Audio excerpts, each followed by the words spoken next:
Howdy, my friends. So glad to have you back again for this edition of the History of Christianity. We're at part 14 today. We're going to be talking about monasticism, and we're going to look at the monastic reaction to the events that have been taking place in the church. We're also going to look at the origin of monasticism, which actually did start even before that. We begin with looking at some growing concerns that are happening among some Christians in the church. The new situation that's been ushered in by Constantine, we looked at last week. There was a group that very favorably reacted to that, but then there's also a group that didn't favorably receive the changes that were happening at all. They were actually very opposed to them. They saw that there were many coming into the church, and some of them seemed to have motives that were not exactly pure. Some even appeared to be looking for privilege and position by coming into the church now that the emperor had made the church fashionable because he was a Christian. It even seemed that some of the leadership in the church, bishops, competed with each other for prestigious positions. The rich and powerful began to dominate the church. More and more, those in society that had position, that had political power, they began to make decisions for the church and began to dominate the direction of the church. And now that the peace of the church had been assured by the ending of persecution, many saw that security and comfortable living was the greatest enemies of the church. They didn't like that things had become really easy and that people with worldly motivations were being drawn in. It seemed to them like the narrow way that Jesus spoke about had become very wide. We can look back on history and probably agree that there definitely were some big-time problems coming in because of what had happened at that time in the church. We might not agree on the reaction that happened with this group, but we can probably definitely see that they did have some very significant points. Many of them then found an answer to these concerns by joining into the monastic life. What then are the origins of monasticism? It started before this time. It didn't just begin in the time of Constantine, but even years before this, there were Christians who had felt called to an unusual style of life. From the very beginning, there were widows and virgins who chose not to marry.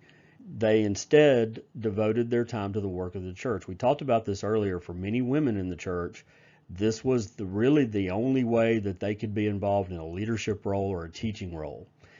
For them, it was so important to be in those positions. It was so important to be able to share their faith. It was so important for them to be able to teach another generation. They gave up marriage so that they could have these positions. Married women didn't hold these positions. It was only if you were a widow and not remarried or someone who had just chosen never to marry. We also know about Origen. We've talked about him several times. He led a life of extreme asceticism. He didn't just disappear into the desert or move away from all society, but he definitely set an example of leading this life of extreme asceticism. We also know that the early influence of Gnosticism had left a widely held notion that in order to live fully in the Spirit, it was necessary to subdue and punish the body. If you'll remember, Gnosticism taught that the body, the material world, including the body, was evil in and of itself. And so to deny your flesh was the way to achieve spirituality. And even though Gnosticism had been defeated, there were still Gnostic ideas that had left an imprint. And one of them was this idea that in order to truly live a spiritual life that was pleasing to God, you needed to deny and subdue and even punish your body. From within the church, we also have scriptural background for this. We read in 1 Corinthians 7 that Paul had chosen not to marry. He encouraged others to do that as well because he said that those who chose not to marry had greater freedom to serve the Lord. Not only were there influences from within the church, there were also influences from outside the church. Gnosticism was within the church, so it still is in that category, but it's bringing philosophical ideas from outside in. But there were direct outside influences as well. They played a part in the development of monasticism. Several schools of classical philosophy held that the body was a prison which must be overcome.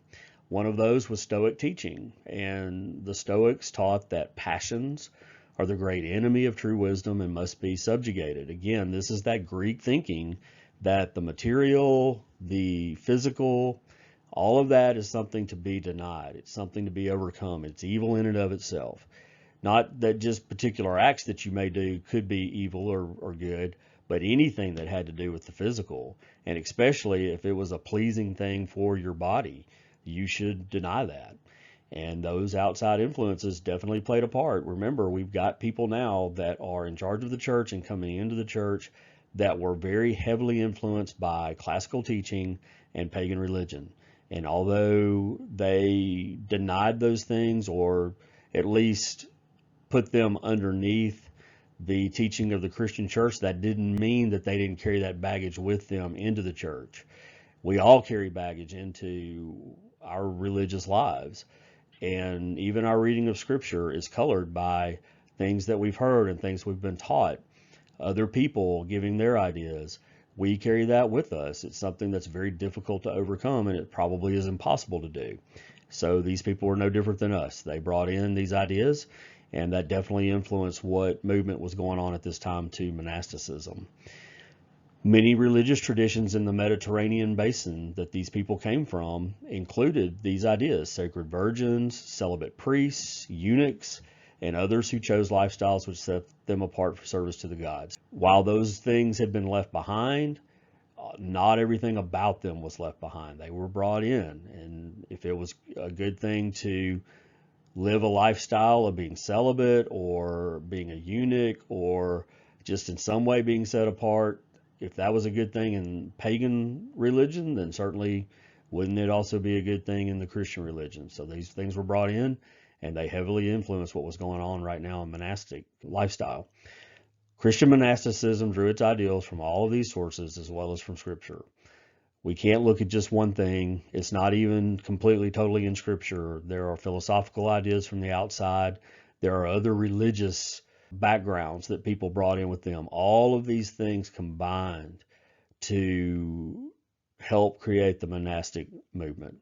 So what about these people? Who were the first ones that we could look at that say they kind of were or this person was the father of monasticism? Well, first of all, we get the word monk. It derives from the Greek word monaskos, meaning solitary. So the word monk itself comes from this Greek word, and it just meant solitary, as a person that was looking for solitude. For these people, the desert was attractive because of its inaccessibility. You look back on the background of these people and you look at them and think, well, they're just trying to deny themselves. They're putting themselves in the most uncomfortable living conditions. And really, that's not necessarily what they were looking for. It could have been attractive to them in some ways, but it wasn't that they wanted to live in an area that was very difficult to live in. They picked those areas because they knew it would be very difficult for people to come and find them. And there wouldn't be a lot of people wanting to go live in the desert. It's just not a place people wanted to live. So that was their reasoning. They were just trying to get away from all the outside influences. It wasn't just as some kind of punishment for themselves necessarily. It wasn't even motivated by having to live a hard lifestyle. It had to do with wanting to be in this solitary living condition so that they could devote all of their time, all of their energy towards their pursuit of godliness. Two men who are looked at as being the founder of the monastic movement, maybe the first monks that went to the desert, their names are Paul and Anthony. But it's impossible to know who was the founder of the movement. We know that there were people living out in the desert even before these guys got there, so they weren't the first ones to do it. But they're early monks who were written about extensively. We have their stories, so they're given kind of that position, but they're just examples of what the movement was like and kind of how it took shape at that time. So looking at Paul first, towards the middle of the 3rd century, Paul was fleeing persecution, so he went to the Egyptian desert, and he found an old abandoned hiding place there. I believe I read that it was a hiding place for counterfeiters, and it was just left there, and he found it somehow and decided that he would stay there. He spent the rest of his life right there, and he spent his time in prayer and living off a diet primarily consisting of dates. He lived for quite some time there in that area, and he did have people that came out and looked for him, but he was able to isolate himself pretty well. Anthony was a different case. He was born in a small village on the shore of the Nile. He was born to wealthy parents who were pagans, and they died when Anthony was still young. He also had a sister, and the inheritance was left to him. It was sufficient for him to live off comfortably for the rest of his life. And that's what he planned to do. He was going to live off that inheritance and live a comfortable lifestyle. He was set up and he was going to take care of his sister. That was his goal. However, he went to church and there was a reading of the gospel that day. That reading really moved Anthony and he felt compelled to change his life.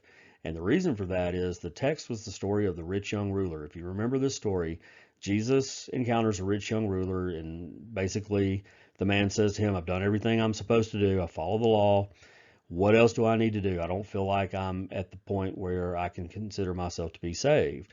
And Jesus tells him to give up everything he has and to follow him. And that rich young ruler didn't do that. He refused that. Well, Anthony was very taken by that. And he took it very seriously. And right away, he went and disposed of his property. And he chose to give the proceeds to the poor, which is what Jesus told the rich young ruler to do.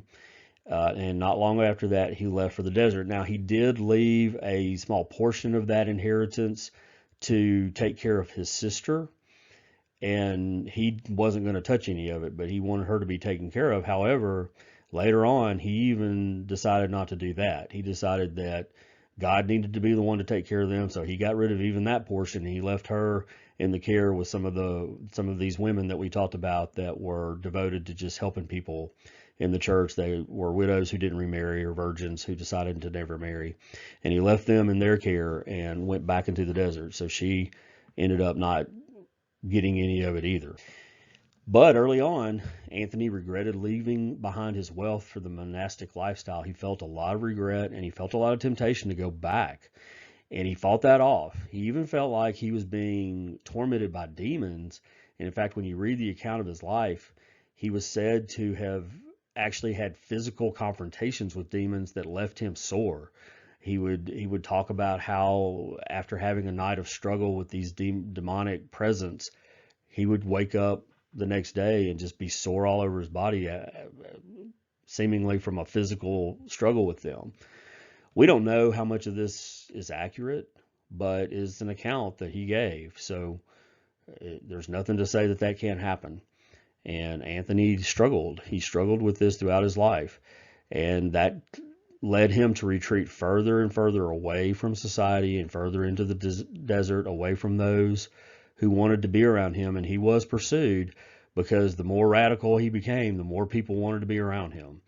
They even started looking at him as being a saintly person, and they looked at him as being someone who could work miracles and do healings.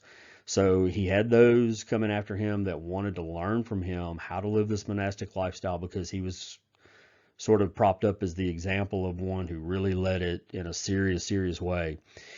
Or they wanted to receive a blessing from him, maybe a healing from him. And you can imagine Anthony wasn't all that excited about that. But he did eventually agree to allow a small group of disciples to live near him as long as they agreed that he didn't have to interact with them a whole lot. He would infrequently go to them and give them some instructions.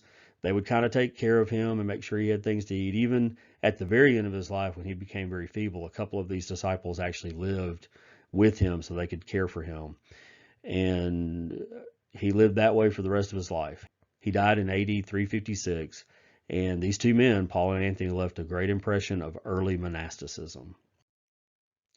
So what was that monastic life like? There were many who came to the desert to live the monastic life. It wasn't just these two guys. There were some there already when Paul and Anthony went out there. That's why we know they didn't start it. And many, many came after them, including those who came during the time of Constantine. There was a big movement, obviously, at that time to leave, but this movement had already begun. So what was that life like? Well, as you probably could guess, they lived an extremely simple life. There were some who planted gardens, but most of them earned a living weaving baskets and mats for trade. So they would find people or go into the town, whatever it might be, and they would trade for food. They would trade for just the very basics that they needed to live on. Never anything for themselves other than just what they needed to live. So their diet consisted of very simple fare. They ate bread, and occasionally they would get fruit, vegetables, and oil. Not a whole lot of that. Mostly bread and what they could find in the desert. And so they had a very simple diet. Their belongings also were very limited. They had to have necessary clothing, whatever the bare minimum amount of clothing you could have, the most simplest thing, that's what they had. And they did have a mat to sleep on. They didn't want to own books, even a Bible. They rejected that. They looked at that as being a possible source of temptation because they might have pride if they had books that somebody else didn't have. So they frowned upon that. Most of them did not even own a book. But instead of that, they taught each other by heart entire books of the Bible. They memorized whole books of the Bible. I have a hard time memorizing a couple of verses, and yet these guys, they were learning entire books of the Bible. But that's what they put their entire effort into, and that's what was valuable for them. And the fact that they couldn't own a book meant that if they wanted to know what the scripture said, they needed to memorize it, and so they did. And not only did they share the recitation of the scripture, but they also shared the wisdom they acquired. They shared stories that they had heard from other monks, older men, as they passed on their pearls of wisdom. And they had a commonality of life, and yet they still had a life of solitude. But they did respect one another, and they did try to help one another. Well, eventually communal monasticism came into play. The reason for this was a growing number of people withdrawing to the desert and desiring to be taught brought a rise to a new form of monastic life. A lot of people are starting to come out now, and they don't all know what to do. They don't all know how to live this lifestyle, and they know they need to help each other out. Solitary monasticism gave way to communal living. They began to discover it would be easier to live together, and that they could still accomplish the same goals if they all had those priorities in mind that they wanted to accomplish. They didn't have to live apart. And they realized that it was easier to do that together and still stay away from the influences that they didn't want to be around. This form became known as Cenobitic monasticism. And that word is derived from two Greek words which meant communal life. So the two Greek words together meant communal life. You put them together and you get this word, this form of monasticism. So we're going to talk now about a guy named Pachomius. Pachomius was not the founder of this type of monasticism, but he does deserve credit as the organizer who most contributed to its shape. He really developed this style of monasticism in a way that people could use the example that he set to continue to live it for many, many, many years to come. Pachomius was born around AD 286 in southern Egypt. As a young man, he was forced to join the army. He did not want to join the army. He was basically drug out of his house, and he was in the army, whether he wanted to be or not. And he was very inconsolable. But during that time, his group of other young men who had been forced to join the army they encountered a group of Christians, and that group of Christians offered consolation to him.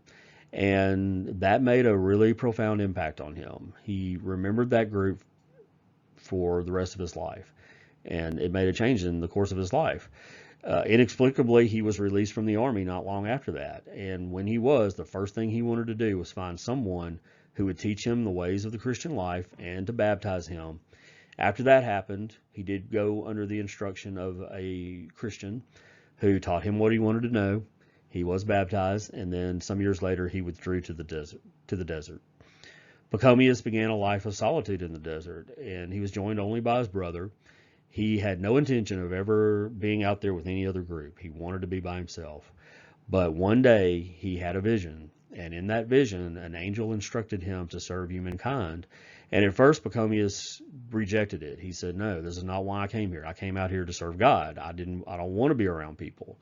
But he remembered what the impact that had been made in his life by that group of Christians who encountered him when he was brought into the army, and he remembered that at that time he wanted to serve other people the way they had served him, and so he relented then, and he decided, yes, I'm going to do what this angel's telling me to do.